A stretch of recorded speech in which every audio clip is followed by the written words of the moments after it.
मेरा नाम राशिद ज़हीर है और आप देख रहे हैं online news India. Sambit Patra की वो बात आपको याद होनी चाहिए कि जब राहुल गांधी एक बच्ची के साथ अपनी भारत जोड़ो यात्रा पर थे तो वो बच्ची कुछ हिजाब सर पर था।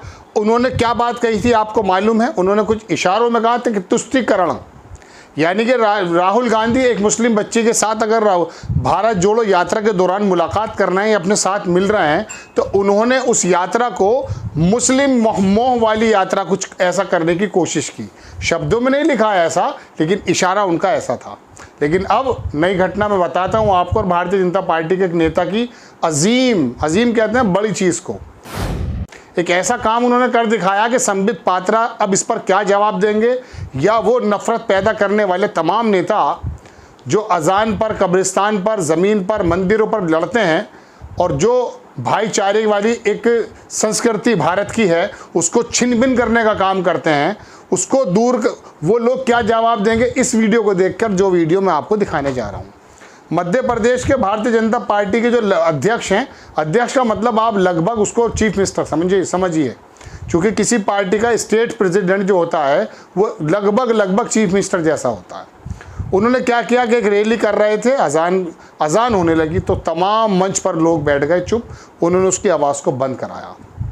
क्या भारतीय जनता पार्टी के नेताओं से आप ऐसी उम्मीद करते हैं? चूँकि ज़्यादातर नेता तो यही सोचते हैं कि जितना विघटन होगा, जितना समाज में दूरियां होंगी, उतना ज़्यादा इनका वोट बैंक मजबूत होगा। लेकिन अब मध्य प्रदेश से एक सुखद खबर है, ये देखें आपकी स्क्रीन पर है। काशिफ काकवी लिखते हैं कि the rarest of the great rare gesture of BJP, मतलब बिल्कुल एक रेयर केस ऐसा हो सकता है। मध्य प्रदेश के छिंदवाड़ा ज़िले के पांडुना पंचायत में एक चुनावी रैली के दौरान जब अजान शुरू हुई तो रुक गए मध्य प्रदेश के बीजेपी अध्यक्ष वीडी शर्मा। अर्थात पॉलिटिक्स में कुछ भी परमानेंट नहीं होता।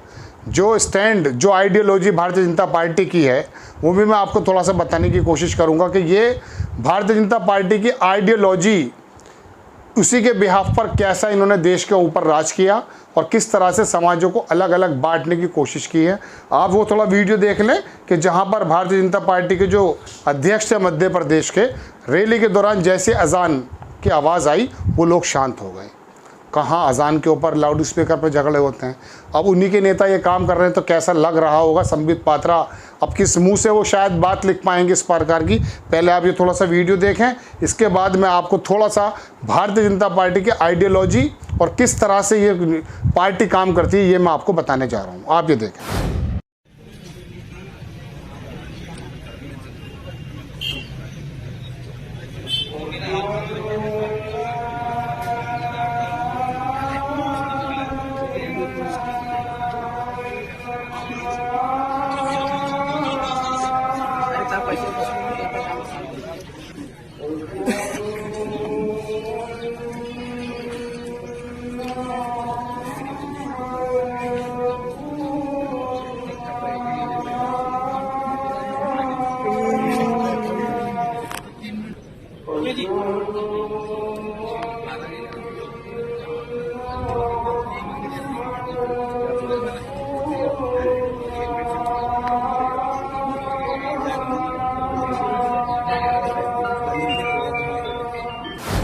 आपने देख लिया, एक साहब कोई हैं, वो ट्वीट करते हैं, ह्यूमन उनका नाम है।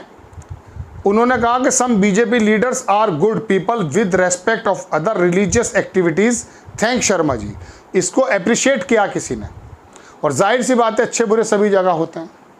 अटल बिहारी वाजपेयी भी तो भारतीय जनता पार्टी के प्रधानमंत्री थे, लेकिन मुस्लिमों में जिसकी वोट के बारे में हमारे योगी आदित्यनाथ जी कह चुके हैं कि 20 और 80 की लड़ाई है, इसी तरह की बात कही थी ना, आपको याद होगा।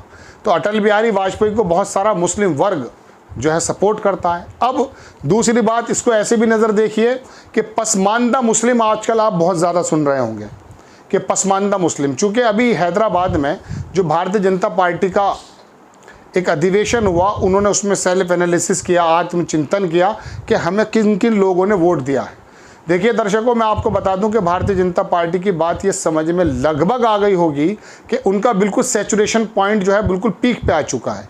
यानी कि जितना हिंदू वोट उनको मिलना था वो मिल चुका, 50% से ज़्यादा उनको वोट नहीं मिल पा रहा है, जबकि उनके पास शानदार नेता है जो विश्व में अपनी छाप छोड़ता है, इसमें कोई दो राय नहीं है।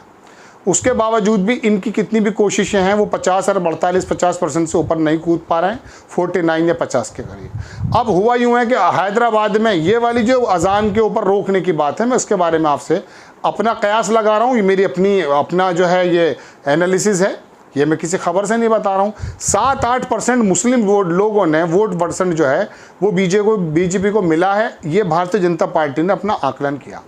इसी वजह से प्रधानमंत्री जी ने कहा है कि वो स्नेह रैली निकाली जाएगी। उसी वाली में जो हैदराबाद में अधिवेशन हुआ था, वो पसमानदा जो मुस्लिम है, चूँकि मुस्लिमों के जो अक्सर प्रतिनिधित्व करते हैं वो अशराफिया बोलते हैं, अशरफ कहते हैं थोड़े बड़ी बिरादरी के लोग, जो शेख सैयद, मुग़ल पठान और ये सैयद वगैरह लोग हैं, इन्हीं के लोग ज़्यादातर मुस्लिमों पे हुकूमत करना तो नहीं कह सकता, लेकिन प्रतिनिधित्व ज़रूर करते हैं।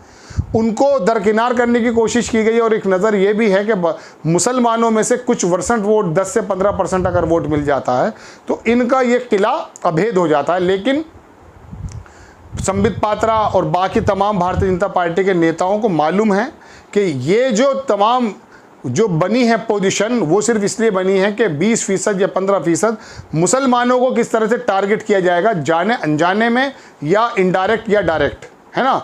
उसी वजह से वो इन्होंने कहा, अब किस तरह से उन्होंने राहुल गांधी के ऊपर आप बात कही, लेकिन अब भारतीय जनता पार्टी के इस नेता ने अपनी रैली के दौरान क्या हुआ है कि जो है अजान होने के बाद बंद हो गए और अपनी रैली की आवाज़ बंद कर दी। तो अब मैं समझता हूँ वो बड़ी मुसीबत में है जो लोग ये सोचते हैं कि हम तुष्टीकरण या किसी तरह से बिखराव पैदा करके अपनी राजनीतिक रोटियाँ सेक लेंगे। चूँकि अब हो ये गया है कि RSS जो बीजेपी की जननी मान के चलिए, उसके जो मोहन भागवत हैं वो मस्जिदों के चक्कर लगा रहे हैं। तो योगी आदित्यनाथ जी की और जो एक ऐसा वर्ग इसके अंदर है, उनकी एक आइडियोलॉजी कितनी कैसी है वो आप जानते हैं, किस तरह के पिछले दिनों बयान आ चुके हैं वो भी आपने देखे हैं। लेकिन मोहन भागवत जी अब मस्जिदों के चक्कर लगा रहे हैं। तो ऐसे समय में संबित पात्रा टाइप के लोग, उनकी समझ में नहीं आ रहा कि हम करें तो क्या करें, क्योंकि जिस अजान का, जिस मुस्लिम समाज का जाने अनजाने में या किसी भी डायरेक्ट इनडायरेक्ट वे में वो विरोध करते हैं अपनी बातों से, अपने बयानों से, है ना। कहता ना वो टीवी में बैठ के संबित पात्रा क्या बोलता है, किस मौलाना को ले आए।